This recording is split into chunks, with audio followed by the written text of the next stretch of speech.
What kind of a leader am I?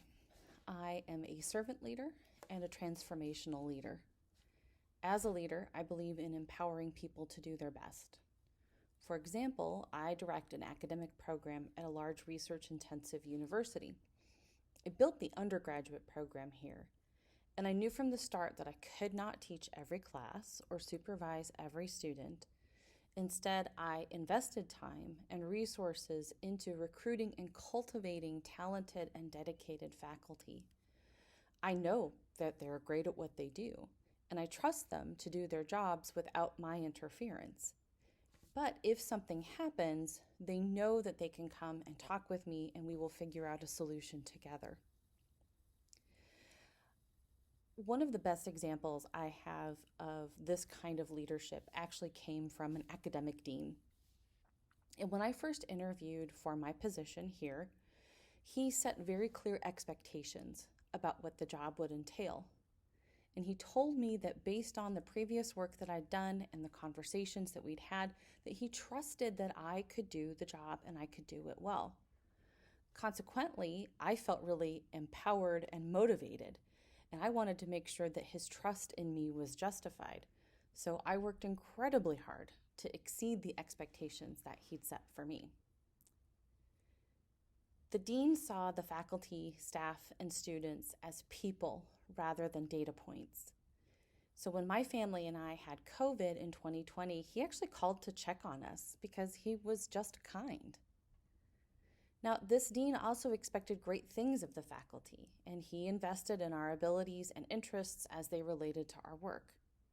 He encouraged participation in the creation of visions for the school, our departments, and our academic programs. And when we hit roadblocks, he explained what the barriers were that we were experiencing, whether those were policy issues, budgetary issues, structural problems, whatever it might be. And we would talk about alternatives. But there were also times when there were no alternatives. And he was always very clear in his explanations when that happened to be the case. For example, we had to make major budgetary and curricular changes during 2020 because of COVID. There were no alternatives. We just had to do it.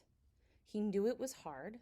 He encouraged us, and he advocated for us and for having as many resources as possible for both the faculty and the students. I want to be the kind of leader who is genuine and kind and innovative and invitational, transparent and encouraging. As for significant challenges to the ELCA, I see the rise of racism, ableism, bigotry, and misogyny in the United States as challenges to the whole world, including the ELCA. A growing percentage of people in the U.S. are leaving religion altogether because of the way they see Christians and Christian churches treating their neighbors and themselves. White Christian nationalism is a serious threat to everyone in the United States, including the ELCA. The white Christian nationalist Jesus I see portrayed by political leaders as an angry, gun-toting, war-mongering, immigrant-hating man trampling on the least of these in American society. People see the hypocrisy of a hate-filled Jesus, and they want nothing to do with it. It's no wonder so many American adults consider themselves done with religion. But this is also an opportunity for the ELCA. We are called to love one another, which is something I think that the ELCA is good at doing. We need to love more by visibly standing up against injustice and hate. We need to make sure we are teaching about the good news of Jesus Christ and correcting harmful theologies when we hear them in our congregations and in our homes. We need to focus on improving the emotional health of congregations so that all of God's people feel welcome in God's churches.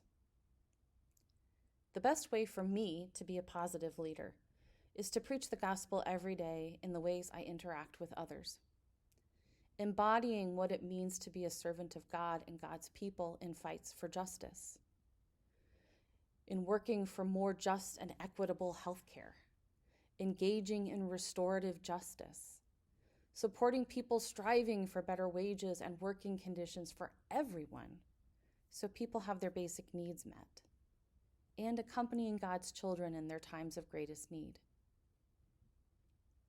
I have a lot of questions entering seminary and skills I hope to learn. I am an adult confirmand in the ELCA, and I have no formal training in theology. I do have formal training in philosophy and theory, and I'm excited to learn more about the Lutheran Church, as well as diving into theological training. Finally, I have been a practicing music therapist for almost 17 years, and I've been a faculty member for over a decade, 7 of those the last 7 years as a program director. And I am incredibly humbled by this sense of call that I have to serve as a diaconal minister in the ELCA.